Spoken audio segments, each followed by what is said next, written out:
Ils venaient des montagnes de l'Atlas et des plaines de Tunisie. En 1944, ils ont écrit une page cruciale de notre histoire, dont leur propre pays a oublié le titre. Cette histoire, c'est celle du 4e régiment de tirailleurs tunisiens. Août 1944. Tandis que Paris fête sa libération, le sud de la France étouffe encore sous le joug nazi. Le 15 août, l'opération Dragoon est lancée, le débarquement de Provence. Et dans la première vague d'assaut, les premiers à fouler le sol français sont les tirailleurs du 4e RTT. Leur mission, s'emparer de la colline du Caire, point stratégique qui domine les plages. Sous le feu allemand, ils avancent. Dans la poussière et la chaleur d'août, ces hommes venus d'Afrique gagnent mètre par mètre la terre de France. En 14 jours de combat, le régiment perd 300 hommes, mais libère 7 villes et fait 800 prisonniers.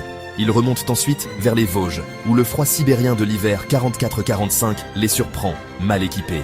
Le 1er février 1945, à la côte 630, le régiment est anéanti.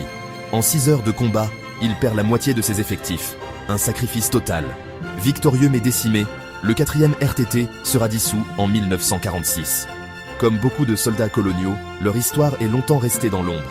Mais aujourd'hui, en France comme en Tunisie, on redécouvre leur épopée.